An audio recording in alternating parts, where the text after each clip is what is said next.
आप सभी को मेरा सादर जय जिनेंद्र। मैं सिद्ध स्वरूप जैन हेल्प ग्रुप से आज फिर लेकर आया हूं आपके समक्ष एक अपना वीडियो गंभीर मुद्दे पर। जैसा कि एक व्हाट्सएप पर मैसेज वायरल हो रहा है कि रक्षाबंधन वाले दिन मोनेंद्र जैन जी अपनी फैमिली के साथ दर्शन करने बटेश्वर स्वारीपुर गए हुए थे। जब वो वहाँ दर्शन करने गए तब वहाँ केवल एक गाड़ी थी और कुछ देर बाद वहाँ पर 2-3 मोटरसाइकिल आती हैं, उसमें 6-7 लड़के होते हैं और जो देखने से बिल्कुल भी हिंदू नहीं लग रहे हैं। और जब मोनेंद्र जी ने उनसे पूछा कि आप लोग कौन हैं और कहाँ से आए हैं, तो उन्होंने कोई ज़्यादा जवाब नहीं दिया और इतना बोल दिया कि मैं जैन हूँ। और जब उन्होंने कहा कि आप मेरे को अपनी आईडी दिखाइए, तो उन्होंने आईडी नहीं दिखाई और वो वहाँ से चले गए। और जाने के बाद वो इंतज़ार कर रहे थे वहाँ पर कि ये वापसी कब यहाँ से निकलें और कब हम इनके साथ कोई भी दुर्घटना अनहोनी या जो भी उनकी मनमर्जी में आए वो करें। तो जब वहाँ से और 1-2 गाड़ी आई, उन्होंने उनसे पूछा क्या रास्ते में कोई आपको 2-3 मोटरसाइकिल इस तरीके की मिली हैं जो यहाँ से ऐसे उन्होंने अपना वाक्य बताया। तो बोले हाँ कि आड़ी तिरछी मोटरसाइकिल लगाए हुए ये तीनों मोटरसाइकिल वाले खड़े हुए हैं। तो उनको बड़ा चिंता हुई कि उनको तुरंत उन्होंने भांप लिया कि अगर वो अकेले अगर वापसी जाते हैं तो उनके साथ कोई ना कोई दुर्घटना या अनहोनी हो सकती है। तो फिर कोई और काफ़ी देर बाद जो शिव मंदिर है वहाँ पर काफ़ी सवारियों को लेकर के जो है गाड़ी आई जिस पर बीजेपी का झंडा लगा हुआ था। उन्होंने भी उनसे यही प्रश्न किया क्या कि इस तरीके से 2-3 मोटरसाइकिल वाले यहाँ आए थे, मैंने जब उनसे रोका टोका तो वो यहाँ से चले गए, तो क्या वो अभी भी वहाँ पर इंतज़ार कर रहे हैं? जैसा कि अभी एक से पूछा तो बोले कि हाँ वहाँ आड़ी तिरछी गाड़ी लगा करके खड़े हुए हैं सुनसान इलाके में। तो उन्होंने भी यही जवाब दिया कि हाँ ऐसा ही है, वहाँ पर कुछ 2-3 मोटरसाइकिल वाले खड़े तो हैं। तो उन लोगों ने कहा कि आप मेरे साथ चलिए, कोई दिक्कत नहीं है। तो फिर वो उनके साथ जैसे भी निकले और बहुत बड़ी समस्या है।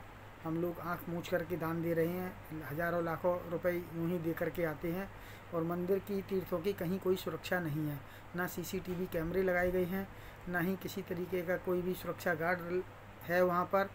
और किसी भी प्रकार की सुरक्षा की दृष्टि से कुछ भी हम लोग वहाँ व्यवस्था नहीं देखते। सिर्फ एक पैसे बचाने की कोशिश करते हैं कि 10-20 हज़ार रुपये महीने इन सब चीज़ों में खर्च होगा। जब कोई बड़ा हादसा होता है, लाखों करोड़ों रुपए की चोरियां होती हैं, हम उसको सहते जाते हैं। हम लोगों को चाहिए कि हमें अपने तीर्थों की, अपने मंदिरों की रक्षा स्वयं करनी है, उनकी व्यवस्था करनी है।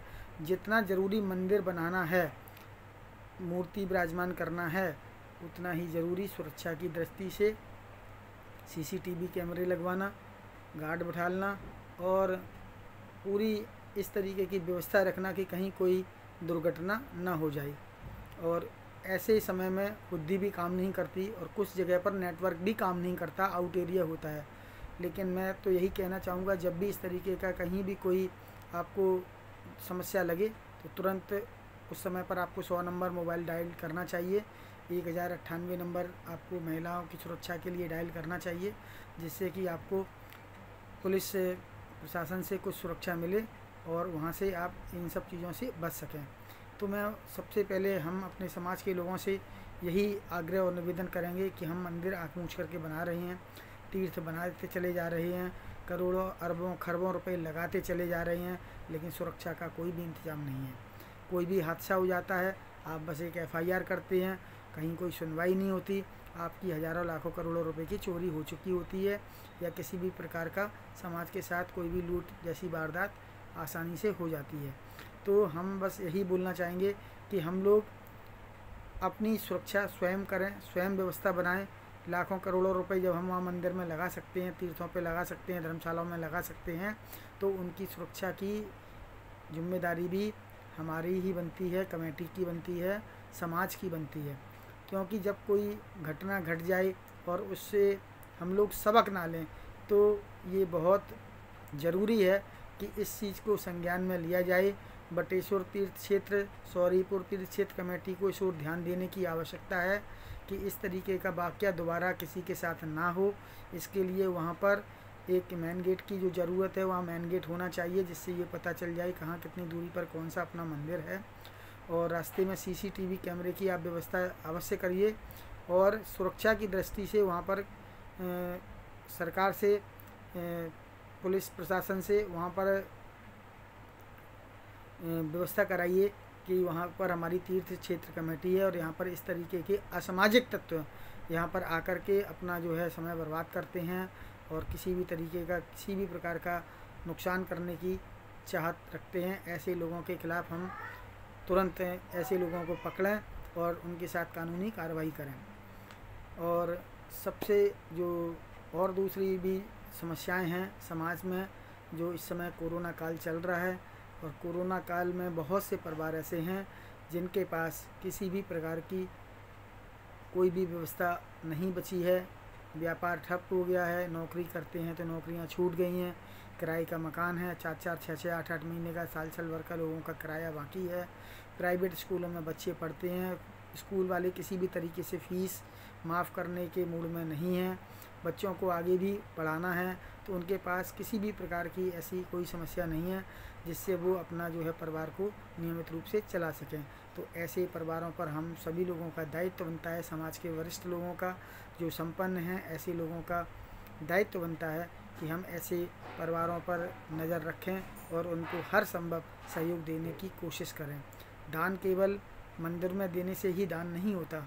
एक अपने समाज के भाई को, अपने रिश्तेदार को, परिवार को, जो कि जीता जागता व्यक्ति है और हमारे समाज का व्यक्ति है, समाज का परिवार है, ऐसे परिवार को बचाने की जिम्मेदारी भी हमारी और आपकी ही है।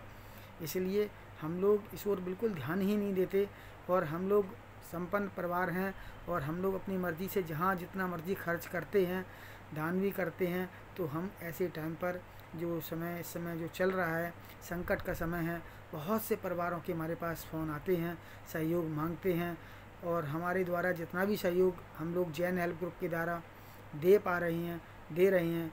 लगभग 6000 से ज़्यादा जैन परिवारों को समस्त भारत में हमारे जैन हेल्प ग्रुप के द्वारा सहयोग दिया जा चुका है और हमसे जितना भी बन रहा है सहयोग दे रहे हैं। लेकिन समस्या सबसे बड़ी जटिल ये है कि सहयोग लेना सभी चाहते हैं, सहयोगी बनना कोई नहीं चाहता। सहयोग लेने के लिए सभी के पास फ़ोन आते हैं, सभी मेरे को फ़ोन करते हैं और उनको ऐसा सहयोग चाहिए होता है कि तुरंत चाहिए, अर्जेंट चाहिए। लेकिन तुरंत और अर्जेंट सहयोग आए कहाँ से, जब तक सहयोगी होगा नहीं हमारे पास कोई पैसा, बैंक बैलेंस तो रहता नहीं है, ना ही हमें कोई सरकार मदद देती है, ना ही कोई संस्था मुझे देती है। हमने अपने मित्रों को, कुछ लोगों को जोड़ करके इसमें जैन हेल्प ग्रुप बनाया है, जिनके द्वारा हम हज़ारों परिवारों को सहयोग दे चुके हैं। और जो भी हमारे ग्रुप में सहयोगी सदस्य हैं, अपनी ज़रूरत से ज़्यादा सहयोग दे भी चुके हैं। और बार बार हम उन्हीं परिवारों से अगर बार बार सहयोग की बात करते हैं तो ये भी मेरे को अच्छा नहीं लगता, क्योंकि सहयोग तो तभी दिया जा सकता है जब उनके पास एक्स्ट्रा पैसा होगा। अब उनका भी अपना परिवार है तो दान भी तभी किया जाएगा जब उनके पास अपने परिवार के चलाने के अलावा कुछ पैसा होगा। तो सहयोग लेना सभी चाहते हैं, सहयोगी बनना कोई नहीं चाहता। हमने बहुत अच्छा सिस्टम रखा है, सिर्फ 1100 रुपये से 11,000 रुपये का कोई भी अमाउंट दे करके आप हमारे जैन हेल्प ग्रुप के सदस्य बन सकते हैं। जो आप सहयोगी सदस्य बनते हैं, 1100 रुपये या जो भी पैसे आप मेरे को भेजते हैं, ये पैसा भी हमारे पास हम अपने लिए नहीं रखते। ये पैसा भी हम इमरजेंसी फ़ंड में, जहाँ जिसको आवश्यकता होती है उसको हम दे देते हैं। आज के टाइम में हमारे पास 1 रुपया भी फ़ंड के रूप में नहीं है, क्योंकि हम फ़ंड कलेक्शन कभी भी करते नहीं हैं। और हमारे ग्रुप के द्वारा जिस परिवार को जितनी आवश्यकता होती है, डायरेक्ट उसके बैंक अकाउंट में हम लोग पैसे भेजते हैं। और हमारे ग्रुप के जो भी सहयोगी सदस्य उनको मदद करते हैं, उनसे सिर्फ हमारा ये निवेदन रहता है कि आपने किस परिवार को कितना पैसा दिया है, जिससे मेरे को ये जानकारी मिल जाए कि इस परिवार को उतने पैसे की आवश्यकता थी और इतना पैसा हमारे जैन हेल्प ग्रुप से चला गया है। तो हम उन सदस्यों से सिर्फ ये निवेदन करते हैं कि जो भी आपने सहयोग दिया है उसका स्क्रीनशॉट मेरे को आप अवश्य भेज दें, जिससे कि मेरी जानकारी में रहे कि इस परिवार को इतना सहयोग हमने दे दिया है। तो इस तरीके के सहयोग की अति आवश्यकता है। हर जगह इस समय चातुर्मास चल रहा है, हर जगह चातुर्मास कमेटी है, बड़े बड़े आचार्य मुनि और हमारी आरका माता जी, सभी लोगों के इस समय जो है चातुर्मास चल रहे हैं हर शहर में, हर गांव में। तो मैं सभी आचार्यों से, मुनियों से और आरका माताओं से निवेदन करना चाहूँगा कि अपने प्रवचन के माध्यम से आप कमेटियों को आदेश दें कि इस तरीके का समाज के अंदर कहीं कोई व्यक्ति है जो परेशान है उसको सहयोग की इस समय आवश्यकता है। संकट काल है, समाज को बचाना भी हमारा ही दायित्व है। अगर हमारी समाज के लोग नहीं बचेंगे और वो पथभ्रष्ट हो जाएंगे, या पता चला है बहुत से समाज के लोग जो हैं जो अपना धर्म परिवर्तन तक लालच में कर रहे हैं, उनके पास सहयोग मिल नहीं रहा है, समाज से हताश हैं लोग, तो ऐसे लोगों को सहयोग करें। और कमेटी में हर जगह 10-20 लाख 50 लाख रुपए हर मंदिर में हर ट्रस्ट के पास रहता है। तो मैं समझता हूँ 30 से 50% का पैसा आज ऐसे समय में अपने समाज के लोगों को सहयोग करने के लिए खर्च करना चाहिए। इसके लिए आदेश दें आचार्य श्री और जो भी मुनराज हैं, माता जी हैं, उनको ये अपने प्रवचन में बोलना चाहिए कमेटियों को कि ऐसे जो भी परिवार हैं उनको गुप्त रूप से सहयोग दें, जिससे कि उनका जो है सम्मान भी बना रहे और हम अपने साधर्मी भाई को सहयोग भी कर सकें। और सबसे बड़ी चीज़ जो आज आ रही है वो दिक्कत ये है, समस्या ये है कि हर जगह मंदिर में, हर जगह, हर शहर के अंदर बड़ी बड़ी कमेटियां हैं और बड़े बड़े अध्यक्ष हैं, और सब कमेटियों में जितने भी चिन्हित लोग होते हैं सभी पैसे वाले लोग होते हैं, संपन्न लोग होते हैं, और बस उन्हीं का ही बहुमान होता है, उन्हीं का ही सम्मान होता है। और बहुत से ऐसे लोग हैं जो समाज की सेवा कर रहे हैं, वो निम्न वर्ग के हैं, दिल से सहयोग करते हैं, हम उनको हाथ तक आगे नहीं बढ़ाते, उनको सहयोग भी नहीं करते, उनका कभी सम्मान भी नहीं करते। ये समाज की बहुत बड़ी गलती है। अगर कोई भी समाज का व्यक्ति आपके शहर में, आपके गांव में, आपके नगर में इस तरीके का व्यक्ति है जो समाज सेवा में लगा है, तो समय समय पर ऐसे व्यक्ति को सम्मान करना चाहिए, जिससे हम उसका सम्मान करेंगे, बहुमान करेंगे, तो वो और भी ज़्यादा सहयोग देने की भावना रखेगा। सम्मान के सभी लोग भूखे होते हैं, ऐसा नहीं है कि सिर्फ पैसे वालों को ही सम्मान की आवश्यकता होती है, हर उस व्यक्ति को सम्मान की आवश्यकता होती है जो समाज में कार्य कर रहा होता है। करने वाले को कभी कोई समस्या नहीं है, वो तो निरंतर कार्य को करता जाएगा, लेकिन अगर आप उसका बहुमान करेंगे, सम्मान करेंगे, तो निश्चित तौर पर मैं समझता हूँ कि समाज के अंदर सहयोग करने के लिए लोग और भी ऐसे आगे आएंगे और समाज को ज़्यादा से ज़्यादा सहयोग मिल पाएगा। जो भी हमारे जैन समाज में युवा हैं, पढ़े लिखे लोग हैं और जिनको बहुत अच्छी नॉलेज है, उनको किसी भी प्रकार से जो सरकार की योजनाएं चल रही हैं, चाहे वो लोन दिलाने की योजना हो या किसी भी रूप से अल्पसंख्यक समाज को जो पैसा मिलता है, किसी भी रूप से सहयोग आता है, उसमें मैं समझता हूँ 1-2% भी जैन समाज को सहयोग नहीं मिल पाता। इसका कारण यही है कि जैन समाज पहली बात तो किसी के आगे हाथ फैलाता नहीं है, और कहीं किसी को आवश्यकता होती भी है तो उसको कोई सहयोग करता नहीं है, उसको जानकारी होती नहीं है। तो मैं चाहता हूँ कि अगर समाज के लोग, अगर हम युवा लोग जो पढ़े लिखे लोग हैं, जिनको नॉलेज है, जानकारी है कि लोन किस तरीके से पास कराया जाता है, ब्रांच मैनेजर से जाकर के क्या क्या रिक्वायरमेंट होती हैं, क्या क्या बातचीत की जाती है, तो ऐसे साधर्मी भाई को साथ ले जा कर के उसका सहयोग करें और उसको लोन दिलवाएं। अगर आपने ये भी सहयोग कर दिया तो ये भी समाज के लिए बहुत बड़ा आपका योगदान रहेगा। और जो भी इस तरीके का कार्य कर रहे हैं, जो भी सहयोग कर रहे हैं, ऐसे लोगों को समाज को चाहिए कि उनको सम्मान करें, उनका बहुमान करें, जिससे कि वो इस तरीके का सहयोग आगे निरंतर और जारी रखें और लोगों को प्रेरित करें। सहयोग केवल पैसे से ही नहीं होता, सहयोग होता है सहयोग की भावना से।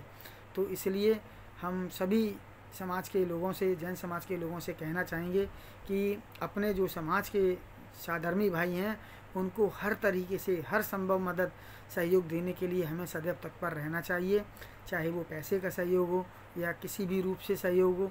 सहयोग होता है। अगर कोई इस समय बहुत ज़्यादा परेशान है और उसको अगर 2 अच्छे बोल भी अगर आप उसको दे देते हैं, थोड़ा आश्वासन भी अगर उसको दे देते हैं, तो उसके अंदर एक बहुत सी ताकत आती है। मैंने बहुत से ऐसे परिवारों को मरने से बचाया है जो कि जहर खाने की नौबत पर आ गए थे।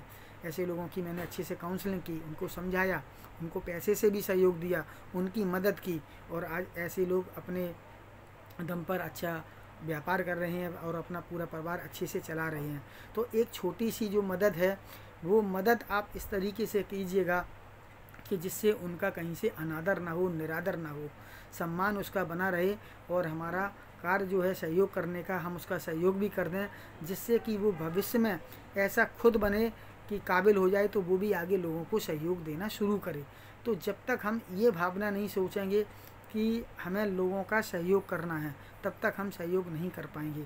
सबसे बड़ी समस्या क्या है कि लोगों के अंदर ये दिमाग में आ चुका है कि मैं सिर्फ सहयोग कर ही नहीं सकता, मेरे पास पैसा है नहीं, मैं सहयोग करूँगा कहाँ से। मैं सहयोग नहीं दे सकता। अरे हर व्यक्ति सहयोग कर सकता है, सिर्फ आपके अंदर सहयोग की भावना होना चाहिए। सिद्ध स्वरूप जैन हमारे पास भी कुछ नहीं है, हमारे पास भी सिर्फ एक दृढ़ संकल्प है कि हम अपने ज़्यादा से ज़्यादा लोगों को सहयोग किस प्रकार से दे सकते हैं, तो हम बस उसी का इस्तेमाल करते हैं। और जो भी हमारे परिचित लोग हैं, हमारे परिवार के लोग हैं, जो सामर्थ्यवान लोग हैं, जो रिश्तेदार हैं, मित्र हैं, ऐसे लोगों से हम उस परिवार को सहयोग दिलाने का प्रयास करते हैं जिसको आज सहयोग की आवश्यकता है।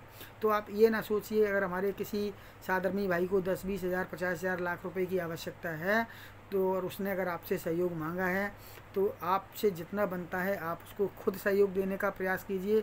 और अगर आप उसको किसी भी कारण से देने में असमर्थ हैं तो किसी तरीके की ऐसी व्यवस्था करिए, जुगाड़ करिए कि हम उस परिवार को किसी भी रूप से उसको सहयोग दिला दें। तो जब हमारे अंदर ये भावना होगी कि नहीं हमें इस व्यक्ति की मदद करना है तो हम मदद ज़रूर कर पाएंगे।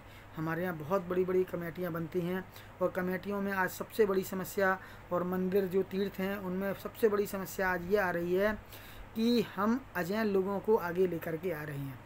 कम पैसे के चक्कर में अजैन लोगों को प्राथमिकता देते हैं, उनको नौकरी पर रखते हैं, उनको अपने जैन धर्म के बारे में कुछ पता नहीं होता है।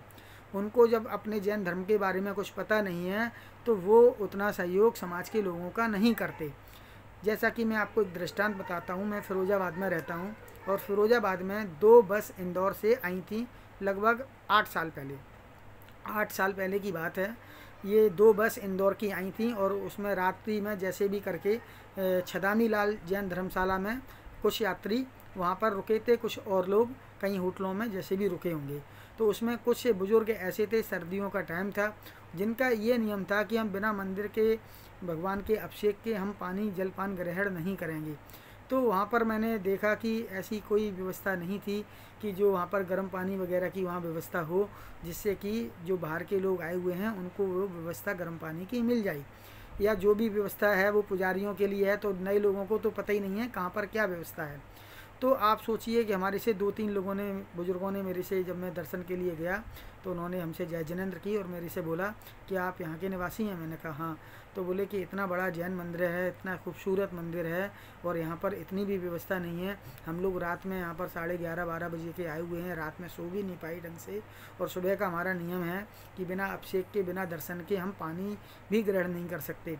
तो अब जब मैंने नहाया ही नहीं है तो मैं मंदिर कैसे जाऊँ? तो मुझे ये बड़ा अफसोस लगा। और जो वहाँ पर महावीर जी जो इस ट्रस्ट के मालिक हैं, उनकी माताजी से मैंने बोला था तो उन्होंने बताया था कि नहीं यहाँ पर व्यवस्था है और वो जो व्यवस्था पुजारियों के लिए है। तो मैंने उनसे निवेदन किया था उस समय, तो शायद उन्होंने वहाँ पर दोबारा से व्यवस्था इस तरीके की कराई। तो हम लोगों को इन सब चीज़ों का भी ध्यान देना है। केवल मंदिर बना करके छोड़ देने से कुछ नहीं होता। हमारा सिर्फ ये दायित्व बनता है कि हम वहाँ की व्यवस्था को अच्छे से देखें कि कहाँ पर क्या कमी है, उसको सुधारें, और समाज के लोगों को ही हम अपने कर्मचारी के रूप में रखें। बेशक हमारे समाज का व्यक्ति ज़्यादा पैसा लेगा, लेकिन ये सत्य बात है, अगर वो ज़्यादा पैसा लेगा तो हमारी समाज की सेवा भी करेगा और अच्छे से देखभाल भी करेगा, किसी प्रकार की चोरियां भी नहीं करेगा। और अजैन समाज के लोग होते हैं, उनको समाज की जानकारी होती नहीं है, धर्म की जानकारी होती नहीं है, उनको पता ही नहीं है जैन धर्म में किस प्रकार का है, रात्रि भोजन में लोग खाते तक नहीं हैं। तो बहुत सी जगह ऐसी हैं जहाँ मैंने अपनी आंखों से देखा है। तीर्थ स्थान जैसे सोनागिर है, सोनागिर में मैंने कई बार खुद देखा है, रात्रि में जितनी भी धर्मशालाएं हैं वहाँ पर अधिकांश अजैन लोगों को रखा हुआ है, और वो लोग रात्रि में अगर कोई भी अगर बाहर के यात्री वगैरह आते हैं तो उनको उस हिसाब से व्यवस्था और सुरक्षा नहीं मिलती। मैंने खुद से सोनागिर में एक बार ऐसा मौका पड़ा था जब मैं रात में 2 बजे अपनी बस के साथ वहाँ गया था। वहाँ पर और भी जगह से बस आई हुई थी, रात्रि का शायद जो है जनवरी का टाइम था और बहुत ज़्यादा सर्दी पड़ रही थी। बहुत सी धर्मशालाएँ जो हैं बंद थीं और कुछ खुली हुई थी। जो खुली हुई थी वहाँ पर जो है लोग जो है बाहर के जो कुछ बुज़ुर्ग लोग आए हुए थे, जो अपनी बस में यात्रा होती है उसमें यात्रा में वो भी शामिल हो गए। 500 या 400 रुपये की जो भी यात्रा रही होगी उनकी। तो वहाँ पर देखा कि इतनी बड़ी बड़ी धर्मशालाएँ हैं और कम से कम जो है 300 रुपये से कम का कोई कमरा नहीं था और कोई उनको सुनने वाला नहीं था। उनकी कहने की समस्या ये थी, बेटा मैं इतना पैसा लेकर के आया नहीं हूँ, अगर मैं यहाँ पर 2 दिन रुकूँगा तो 600 रुपये तो किराए का हो गया और इतना पैसा हम लेके नहीं आए, फिर हमें वापसी भी जाना है। तो फिर मैंने उस समय धर्मशाला में रात में मैंने देखा कि कोई सुनने वाला है नहीं, तो मैंने खुद पैसे जमा करके उनको कमरा दिलवाया। और कमरा दिलवाने के बाद में और वहाँ पर जब एक कोई ट्रस्टी थे, शायद जयपुर के थे, वहाँ नंबर लिखा था, उनसे मैंने बात की। मैंने उनको और धर्मशाला की जानकारी दी कि यहाँ पर इतने धर्मशालाओं में कमरे खाली हैं, उसके बावजूद भी यहाँ पर ऐसी व्यवस्था नहीं रखी गई है कि कोई गरीब आदमी अगर आता है उसके पास इतनी व्यवस्था नहीं है। आप कम से कम 300 रुपये का कमरा हर आदमी अफोर्ड नहीं कर सकता। तो कुछ व्यवस्थाएं ऐसी रखिए कि समाज में अगर कोई ऐसा गरीब व्यक्ति दर्शन के लिए पहुंच जाए तो पैसे की अभाव में उसको आप कमरा ना दें, ये सही नहीं है। जबकि कमरे बहुत सारे बंद पड़े हैं, खाली पड़े हैं। और यही अगर कर्मचारी कोई जैन होता तो शायद उसकी कहीं ना कहीं कोई व्यवस्था कर देता। तो सिर्फ कहने का हमारा मतलब ये है कि समाज के अंदर हम ज़्यादा से ज़्यादा कर्मचारियों को, जैन लोगों को रखें जिनको अपने धर्म के बारे में जानकारी है, जिनकी भावनाएं हैं, जो एक दूसरे को सहयोग देने की भावना रखते हैं। एक प्रकरण आया था शिखर जी में, हमारे जो है शिखर जी में 25 साल तक पुजारी का काम किया उन्होंने। नाम मेरे को ध्यान नहीं आ रहा, उनके पापा का नाम वो शिवानी के पापा जी हैं, जो वहाँ पर शिखर जी में 25 साल तक उन्होंने जो है पार्श्वनाथ भगवान की वहाँ पर पुजारी का कार्य किया। और उसके बाद वहाँ के ट्रस्टों ने उनको जो है कोलुआ पहाड़ पर भेज दिया। और उनकी जो है 3 जवान बेटियाँ और 1 बेटा, और उनकी तनख्वाह टोटल केवल मिलाकर के 10,000 रुपये। उसमें भी उनका परिवार शिखर जी में 3,000 रुपये के किराए के रूप में रहता था, जिसमें वो वहाँ पर कोलुआ पहाड़ पर रहते थे। और उनकी जिम्मेदारी क्या थी? जिम्मेदारी तो सिर्फ थी पुजारी की, लेकिन पूरी जिम्मेदारी उनको ट्रस्टियों ने दे रखी थी। हर तरीके का कोई भी कार्य होता था, सारी जिम्मेदारी, यानी कि पूरा मैनेजर सा उनको बना करके रखा हुआ था। यहाँ तक कि ट्रस्टी भी अगर वहाँ पहुँचते थे कभी कभार तो उनके नाश्ते खाने बनाने की भी जिम्मेदारी उन्हीं की रहा करती थी। जब मानस्तंभ का कार्य चल रहा था और उन्होंने 2-3 दिन तक बहुत ज़्यादा मेहनत की और धूल वगैरह, मिट्टी, सीमेंट वगैरह उनको काफ़ी जो भी उन्होंने झेला, और उसके बाद उनको हार्ट अटैक आया। जब मानस्तंभ बन रहा था, कार्य चल रहा था, और उस समय उनको हार्ट अटैक आया। हार्ट अटैक में उनको जो है एक साइड की जो है नस उनकी जो है ब्लॉक हो गई, आधे शरीर में पैरालिसिस हो गया। कमेटियों ने उनका कोई भी व्यवस्था नहीं की। आप सोचिए कि जिस व्यक्ति ने 25 साल शिखर जी में पार्श्वनाथ की टॉप पर पुजारी का कार्य किया और 10-11 साल कोलुआ पहाड़ पर कार्य किया, यानी कि जिसने पूरा जीवन जैन समाज को समर्पित कर दिया, 35 साल तक जिन्होंने कार्य किया, और वहाँ पर किसी ने भी उस परिवार के बारे में सोचा तक नहीं कि इनकी जवान बेटियां हैं, कम से कम इनका इलाज कराएं। और अब इस परिवार को क्या होगा? आप सोचिए, उनका इलाज भी नहीं कराया। तो शिवानी जैन बेटी का उनका हमारे पास फ़ोन आया था, किसी ने उसको मेरा नंबर दिया होगा, तो उसने मुझे फ़ोन पर बताया, जानकारी दी, तो पता चला किसी मोहम्मदन लड़के ने 30,000 रुपये का सहयोग उनको दिया है, और वो उनके साथ बैठ करके इलाज के लिए रांची जाता है। अब आप खुद अंदाज़ लगाइए कि सहयोग उस लड़के ने उनको क्यों दिया होगा, है ना। और जिस व्यक्ति ने समाज के लिए पूरा कुछ न्यौछावर कर दिया, वहाँ उनको किसी ट्रस्ट ने यहाँ तक ये भी जिम्मेदारी नहीं सोची कि जवान लड़कियाँ हैं, कल के लिए इनके साथ कोई गलत काम भी कर सकता है, फ़ायदा उठा सकता है। 10,000 रुपये की नौकरी करने वाला व्यक्ति 3,000 रुपये किराए में चले जाते हैं। 7,000 में 5 लोगों का परिवार, आप सोच सकते हैं कि ज़िंदगी में कभी भी उन्होंने 10,000 रुपये इकट्ठे भी नहीं कर पाए होंगे, ठीक है। और उनका किसी भी प्रकार से सहयोग नहीं किया। जब बेटी ने मेरे को फ़ोन किया तो मैंने उसको जो है 1,66,000 रुपये मात्र 7 दिन के अंदर उसको मैंने सहयोग के रूप में जैन हेल्प ग्रुप से इकट्ठा करके भेजा था। और मैंने बोला था कि जिस व्यक्ति ने आपको 30,000 रुपये दिए हैं, सबसे पहले आप उनके 30,000 रुपये वापस करें। उन्होंने आपको सहयोग दिया है, और ये पैसे देने के बाद में उनके पापा जी का इलाज जो है पूना में 8 दिन तक कराया। लगभग 60-70 हज़ार रुपये उस समय खर्च हुए, और उसके तब से अब तक लगभग 3 सालों में 5 लाख रुपए के आसपास का सहयोग हमारे जैन हेल्प ग्रुप के द्वारा उस परिवार को दिया गया। हमारे ग्रुप में जैन हेल्प ग्रुप में हमारे डॉक्टर साहब हैं, उन्होंने डॉक्टर अर्पित Jain ji critical case expert हैं इंदौर के। इनके लिए जितनी भी हम तारीफ़ करें कम है। इन्होंने 20,000 रुपये महीने की 14 महीने तक दवाई निरंतर अपने खर्चे पर शिवानी के परिवार को भेजी है, उनके पापा के इलाज के लिए। उनके लिए मैं बहुत बड़ा यहाँ तालियां बजा करके उनके स्वागत करता हूँ कि भगवान हमारे जैन समाज में ऐसे डॉक्टर जो भावना रखते हैं कि समाज का व्यक्ति है, उसको सहयोग की आवश्यकता है, ऐसे कठिन समय में उन्होंने उनको इलाज किया और उनको सहयोग दिया। और जब हमने वहाँ ट्रस्टियों से बात की तो उन्होंने उल्टा आरोप लगा दिया कि मेरे इन पर 22,000 रुपये निकलते हैं। तो मैंने उनको बोला, भाई जिस व्यक्ति ने पूरी ज़िंदगी ही आपको दे दी तो पहले आप उसका इलाज कराएंगे या 22,000 रुपये का हिसाब लेंगे। तो ऐसे ऐसे समाज में कमेटी में लोग अध्यक्ष बना दिए जाते हैं जिनके अंदर बिल्कुल भी भावना नहीं है, करुणा है ही नहीं। करुणा वाली बात ही नहीं है कि समाज का व्यक्ति जिसने पूरा ज़िंदगी 35 साल, सोचिए 35 साल मंदिर की सेवा की, सब कुछ न्यौछावर कर दिया और उसके बाद उस परिवार को क्या मिला, समाज ने क्या दिया। हम लोग आंख मूंझ करके लाखों रुपए दे करके आते हैं, कमेटी उन पैसों का क्या करती है ये तो कमेटी वाले जाने। जैन समाज के व्यक्ति के साथ इस तरीके की घटना, आप सोचिए कि उनको आप व्यवस्था तक नहीं दे रहे हैं, जिसने पूरा सब कुछ अपनी ज़िंदगी न्यौछावर कर दी। कहाँ जाता है ऐसा परिवार? अगर जैन हेल्प ग्रुप उस परिवार को सहयोग नहीं देता तो उन बेटियों के साथ कोई भी कभी भी अनहोनी हो जाती। फिर आप उसकी पोस्ट बना करके मजाक उड़ाते कि आपने जो है जैन समाज को बदनाम कर दिया। जब उसके फटे कपड़े हैं पूरा समाज, तब उसको किसी समाज वाले को उसके कपड़े नहीं दिखाई दे रहे कि इस बेटी के फटे कपड़े हैं। उसके घर खाने के लिए भोजन की व्यवस्था नहीं है, तब किसी समाज वाले को दिखाई नहीं दे रहा कि इस परिवार के पास खाने की व्यवस्था नहीं है। हमारी जिम्मेदारी बनती है। शिखर जी जैसा ट्रस्ट जहाँ लाखों नहीं करोड़ों रुपए का शायद फंड होगा, आप सोचिए कि वहाँ की कमेटी ने उस परिवार को कोई सहयोग नहीं दिया। विचार करिए, अगर जैन हेल्प ग्रुप उस परिवार को सहयोग नहीं देता तो आज उस परिवार का क्या होता।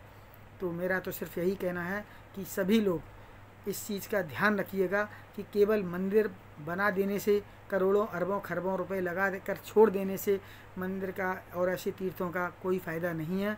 कम से कम उनकी हम जब तक पूरी व्यवस्था ना करें, जब कमेटियां बनाई जा रही हैं, नाम हो रहे हैं, सम्मान हो रहे हैं, माला पहनाई जा रही हैं, अध्यक्ष मंत्री मालाएं पहन रहे हैं, तो उनकी ये जिम्मेदारी भी बनती है कि सुरक्षा की गारंटी लें, व्यवस्था करें।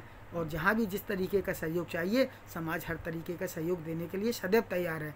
जब आप लाखों करोड़ों रुपए खर्च कर देते हैं और इसी तरीके का खर्चा अगर आपका जो भी सुरक्षा के लिए आता है तो वो भी आप खर्चे में डाल सकते हैं। कोई भी व्यक्ति मना करने वाला नहीं है कि सुरक्षा की दृष्टि में आपने 1,50,000 रुपये जो भी खर्च किया है तो उसको माना नहीं जाएगा, उसको भी माना जाएगा। तो हमारी आपकी यही बस निवेदन है। मैं सबसे यही सारे मंदिर की कमेटियों के अध्यक्षों से यही निवेदन करता हूँ कि मंदिर जो हम लाखों करोड़ों अरबों लगा रहे हैं, खूब लगाएं, कोई समस्या नहीं है, लेकिन उसकी सुरक्षा की जिम्मेदारी भी हमारी आपकी है, जिससे कोई अनहोनी ना हो, चोरी ना हो, है ना, किसी तरीके की दुर्घटनाएं ना हो। तो हम जितना कर सकते हैं उतना तो हम करें और पूरा कोशिश करें कि हम अपने समाज के व्यक्ति को ही कर्मचारी के रूप में नियुक्ति करें। चाहे बेशक वो 5 और 7 हज़ार की जगह 15,000 लेता है तो आप उसको 15,000 दीजिए। पैसा समाज का है, समाज देगा। आप समाज के मालिक मत बनिए। आप अगर मालिक बन रहे हैं तो फिर उसकी जिम्मेदारी आपकी बनती है। आप पैसा बचा करके मत दिखाइए। ऐसा पता चला कि एक कर्मचारी को आपने 7,000 रुपये पे रख लिया, आए दिन वहाँ पर गलत काम करता है, चोरियाँ होती हैं, और उसकी जिम्मेदारी कौन है? आपने कभी उसका हिसाब लगा करके देखा? बहुत से यात्री आकर के शिकायत तक नहीं करते, नुकसान झेल करके चले जाते हैं। उनको पता है कि कुछ होने ही नहीं है। किसी का सूटकेस गायब हो रहा है, किसी का मोबाइल गायब हो रहा है, किसी का पर्स गायब हो रहा है, किसी के साथ कुछ भी हो रहा है। तो आप कोशिश कीजिए, समाज का व्यक्ति इतनी नीचता कभी नहीं करेगा, कभी भी चोरियां नहीं करेगा। और चूँकि वो जैन धर्म का व्यक्ति है तो समाज की सेवा के लिए सदैव तत्पर भी रहेगा। धर्म के बारे में उसको पता है तो वो पूरी कोशिश करेगा कि हम अपने यात्रियों को जितनी भी अच्छी व्यवस्था दे सकते हैं, शुद्ध पानी किस तरीके से छना हुआ दे सकते हैं, या जिसकी भोजन की बाहर की व्यवस्था है, जो बाज़ार का नहीं खाते उनके लिए हम किस तरीके से कहाँ जगह बता करके उनकी व्यवस्था कर सकते हैं। तो ये जो भावना जैन समाज के व्यक्ति के अंदर होगी वो दूसरे समाज के व्यक्ति के अंदर इतनी भावना नहीं होगी। इसलिए मैं हाथ जोड़ करके सभी तीर्थ क्षेत्र की कमेटियों से, मंदिर की कमेटियों से, जैन तीर्थ जो भी कमेटियां हैं उन सब से हाथ जोड़ करके निवेदन कर रहा हूं कि आप ज़्यादा से ज़्यादा कर्मचारी के रूप में जैन समाज के युवाओं को प्राथमिकता दें, चाहे बेशक पैसा दूना देना पड़े।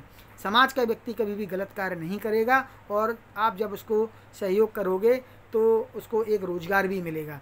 इसलिए पूरा हम लोगों का दायित्व बनता है कि हम प्राथमिकता जो है सबसे पहले अपने जैन समाज के लोगों के लिए रखें कि जहाँ भी मंदिर में ज़्यादा से ज़्यादा कर्मचारियों की आवश्यकता है तो हम जैन समाज के लोग। सादर जय जिनेंद्र।